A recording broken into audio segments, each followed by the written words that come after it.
Bismillahirrahmanirrahim. Alhamdulillahirrabbilalamin wa bihi nasta'in. Allahumma salli ala Sayyidina Muhammad wa ala ali Sayyidina Muhammad. Assalamualaikum warahmatullahi wabarakatuh dan salam sejahtera. Apa khabar the Navy people?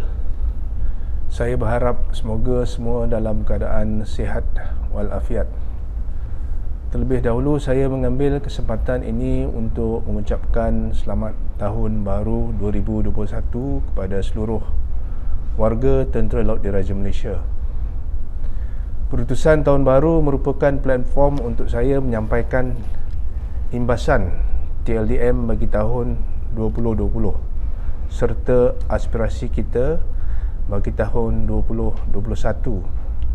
Alhamdulillah dan syukur kehadrat ilahi, dengan berkat keizinannya kita semua telah berjaya mengharungi tahun 2020 yang getir disebabkan pandemik COVID-19 dengan penuh dedikasi dan tabah. Syabas dan tahniah. Warga the Navy people yang saya kasihi sekalian, Tentera Laut Diraja Malaysia turut terkesan dengan pandemik ini. Statistik tertinggi telah dicatatkan pada 19 Disember 2020.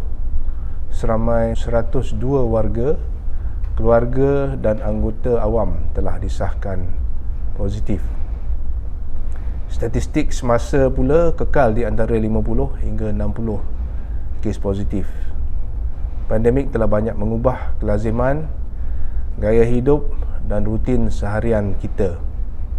Pelbagai program dan aktiviti terpaksa ditangguhkan dan sebahagiannya dibatalkan.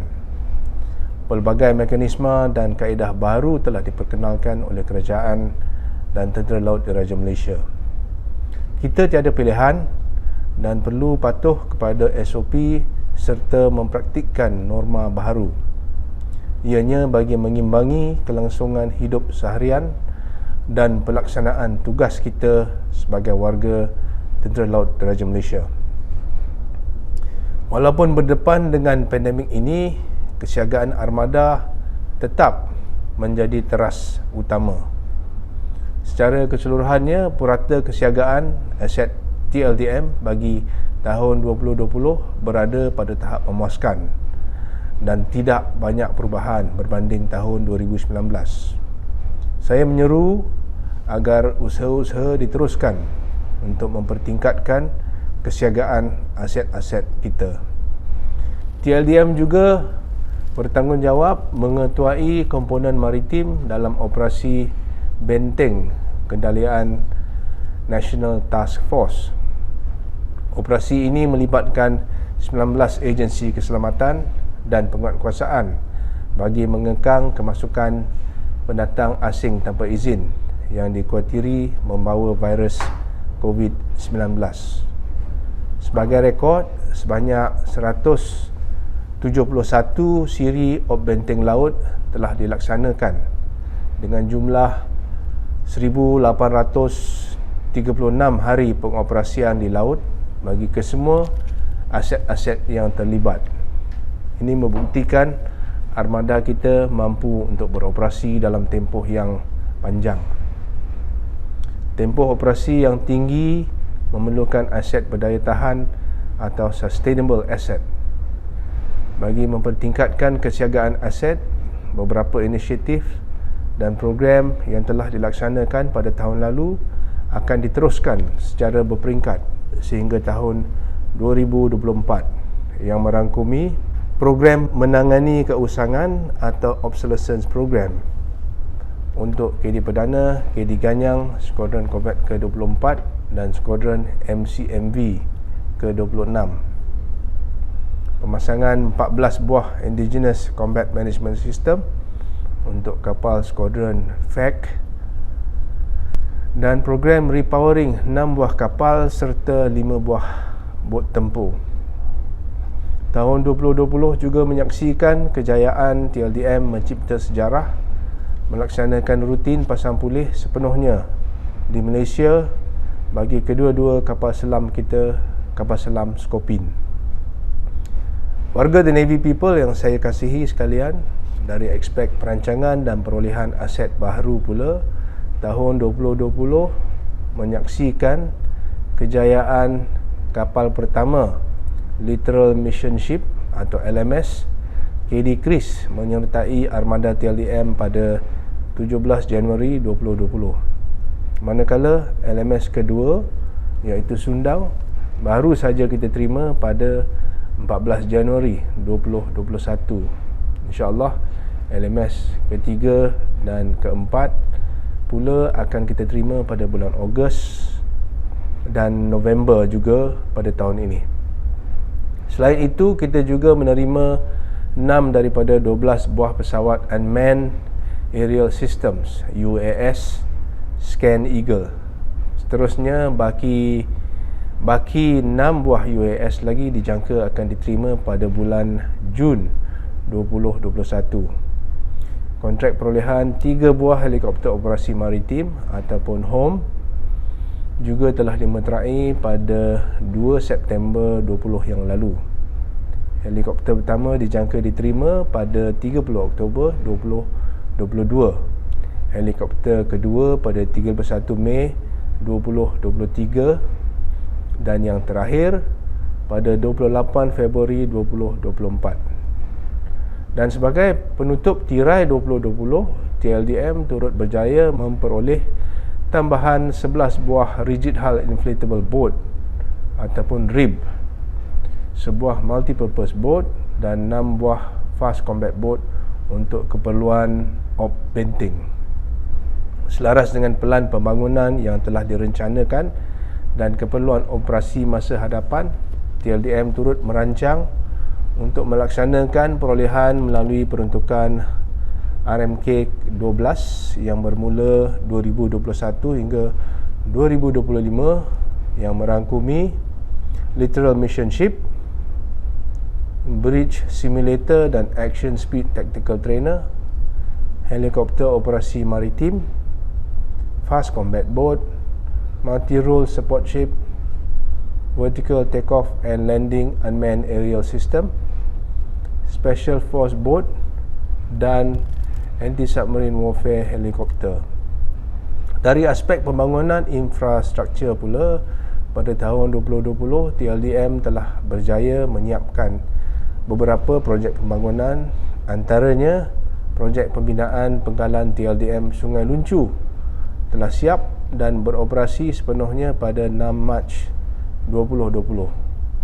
Penirmaan bangunan blok utama, projek pembinaan semula infrastruktur asas Pulau Jarak pada 9 September 2020 dan projek menaik taraf Masjid An-Nur Pengkalan TLDM Lumut berkapasiti 3,500 jemaah telah disiapkan sepenuhnya pada 9 Julai 2020. Bagi tahun 2021, beberapa projek pembangunan juga telah dirancang seperti peningkatan infrastruktur Mawila 2 termasuk pembinaan jeti operasi yang baharu berukuran 300 meter. 3 projek pembinaan rumah keluarga Angkatan Tentera terbahagi kepada 202 unit pelbagai kelas di Pusat Hidrografi Nasional, 1036 unit di PTKK dan 375 unit di Sandakan, serta projek pembinaan sebuah bangunan tambahan Wisma Laskar di PTKK. Dari aspek pengurusan kewangan, pada tahun 2020, TLDM telah diperuntukkan sebanyak 2.7 bilion, merangkumi 1.4 bilion bagi belanja mengurus dan belanja pembangunan sebanyak 1.34 bilion. Secara keseluruhannya, 97% daripada jumlah peruntukan tersebut telah berjaya dibelanjakan. TLDM juga telah diperuntukkan tambahan sebanyak 10 juta di bawah projek rancangan ekonomi ataupun PRE 2020 dan 7 juta di bawah projek Prihatin. Ianya bertujuan menambah baik penyelenggara prasarana dan kemudahan infrastruktur serta pembaikan kenderaan. Manakala bagi tahun 2021, TLDM diperuntukkan sebanyak 2.916 bilion, iaitu peningkatan sebanyak 164 juta ataupun 5.96% berbanding tahun lalu. Daripada jumlah ini, sebanyak 1.683 bilion diperuntukkan untuk belanja mengurus dan 1.233 bilion untuk belanja pembangunan. Justru, saya menggesa semua pengurus PTJ untuk merangka strategi perbelanjaan yang bersesuaian bagi memastikan peruntukan yang diterima dapat dibelanjakan secara optimum dan berhemah. Warga The Navy People yang saya kasihi, sepanjang tahun 2020, pelaksanaan eksersis bilateral, multilateral antara perkhidmatan dan eksersis tunggal turut terkesan. Daripada 35 siri eksersis yang dirancang, hanya 5 siri eksersis sahaja dapat dilaksanakan. Ini secara tidak langsung mengurangkan pendedahan warga kepada eksersis berskala besar sepanjang tahun 2020. Bukan itu saja, pelaksanaan kursus dan latihan juga turut terkesan. Daripada 561 siri kursus RALA yang dirancang, sejumlah 71 kursus terpaksa dibatalkan. Dalam hal ini, saya melihat penggunaan teknologi maklumat boleh dioptimumkan. Pendekatan pembelajaran secara atas talian merupakan alternatif yang boleh diperkembangkan. Penggunaan aplikasi Learning Information Naval Reservist atau LINA yang dibangunkan dan digunakan pasukan simpanan sukarela TLDM wajar dicontohi dalam meneruskan latihan dan pembelajaran. Warga The Navy People sekalian, sepanjang tahun 2020, seramai 375 pegawai dan 2,896 anggota TLDM telah berjaya dinaikkan pangkat. Lebih membanggakan, sejarah telah tercipta apabila TLDM untuk kali pertama mempunyai pegawai wanita berpangkat Laksamana Pertama. Pelantikan pemangku Laksamana Pertama Rohana binti Jupri ini membuktikan wanita juga berpeluang untuk dinaikkan pangkat dan menjawat jawatan penting di dalam perkhidmatan. TLDM juga memberi fokus terhadap moral dan kesejahteraan warganya. Pada tahun 2020, Majlis Convocation Program Recognition of Prior Experiential Learning atau RPEL telah berjaya dianjurkan buat julung kalinya. RPEL merupakan program khusus untuk mengiktiraf pengalaman warga TLDM untuk dianugerahkan diploma kemahiran sekaligus meningkatkan kebolehpasaran apabila mereka bersara kelak. Dari aspek disiplin pula, statistik kesalahan tata tertib bagi tahun 2020 menunjukkan peningkatan kes kesalahan jenayah dan moral agama berbanding tahun 2019. Manakala bagi kes-kes penyalahgunaan dadah, THTC dan keutuhan mencatatkan penurunan. Saya menggesa pengurusan markas dan unit untuk meneruskan inisiatif dan tindakan proaktif bagi menangani isu tata tertib di dalam TLDM. Menyorot kembali setiap cabaran dan pencapaian tahun 2020, secara keseluruhannya saya simpulkan pencapaian kita berada di tahap yang amat memuaskan. Bagaimanapun, kita tidak harus cepat berpuas hati dan saya percaya pencapaian ini masih boleh dipertingkatkan pada tahun ini dengan terus memberi keutamaan kepada 4 teras utama hala tuju kepimpinan TLDM, iaitu yang pertama, memberi keutamaan kepada kesiagaan armada TLDM. Kedua, pembangunan armada TLDM sesuai perancangan program transformasi TLDM 15-5. Ketiga, meningkatkan integrasi dan sokongan kepada aspek kebersamaan. Dan yang keempat, menyediakan modal insan terbaik untuk memenuhi keperluan masa hadapan. Warga The Navy People yang saya kasihi, dalam memacu TLDM ke arah kecemerlangan, direktif strategik, sedia ada dijadikan sebagai panduan. Justru kesinambungan peta strategik 1320 akan diteruskan dengan peta strategik 2021 hingga 2025 yang mengambil panduan daripada Kertas Putih Pertahanan, Sistem Pengurusan Strategik ATM 2125, Direktif Strategik Panglima Tentera Laut dan Amanat Panglima Angkatan Tentera tahun 2020. Peta strategik TLDM 2125 mengandungi 4 teras strategik, iaitu keupayaan dan kesiagaan angkatan ataupun Force Capability and Readiness, keberkesanan perhubungan strategik ataupun Strategic Relationship Effectiveness, kecemerlangan modal insan ataupun Human Capital Excellence, kesejahteraan warga TLDM, well-being of the Navy people. Justru adalah menjadi harapan saya agar kita mengguna pakai panduan-panduan ini untuk meneruskan usaha ke arah kecemerlangan. Warga the Navy people yang saya kasihi sekalian, menilai situasi semasa pandemik COVID-19 yang tidak menentu, setiap lapisan warga the Navy people perlu terus membudayakan norma baharu dalam kehidupan seharian, sama ada di rumah, pejabat mahupun bertugas di tengah laut. Biarlah kita overdo dalam mengambil tindakan pencegahan, asalkan kesihatan kita dan organisasi lebih terjamin.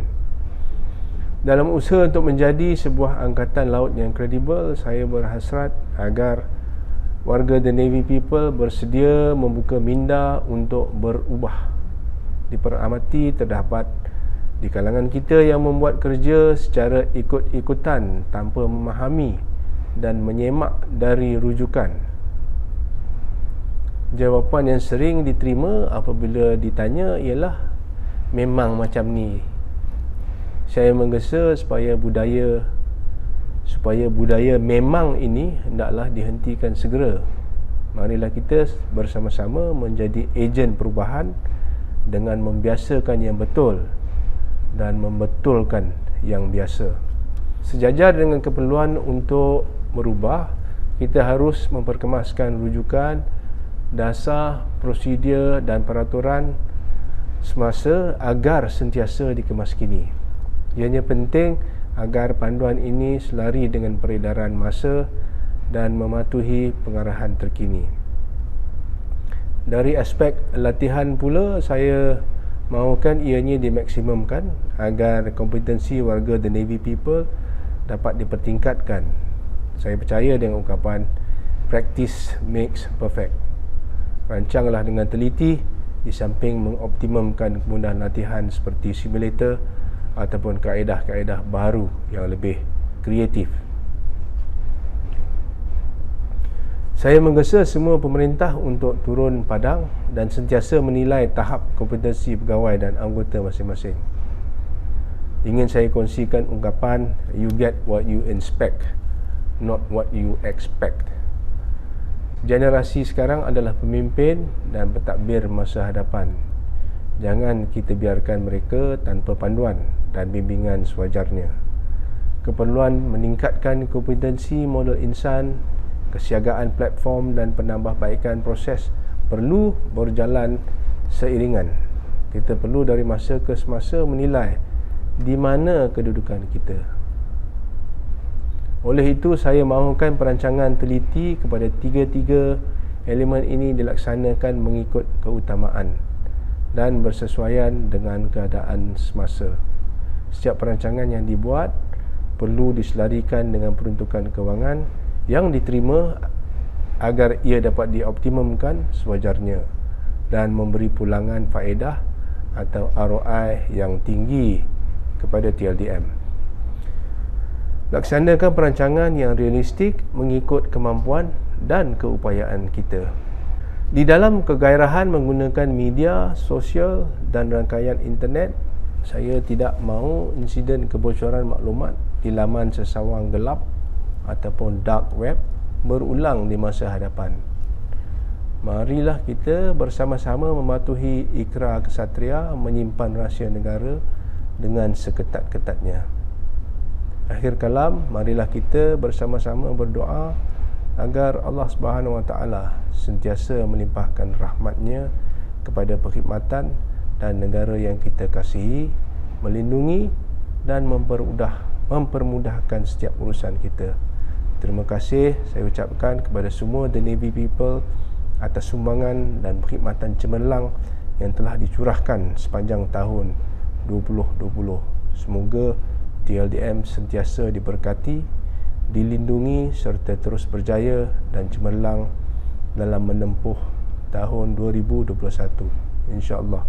Sekian, wabillahi taufiq wal hidayah. Wassalamualaikum warahmatullahi wabarakatuh. Selamat tahun baru 2021 dan sedia berkorban.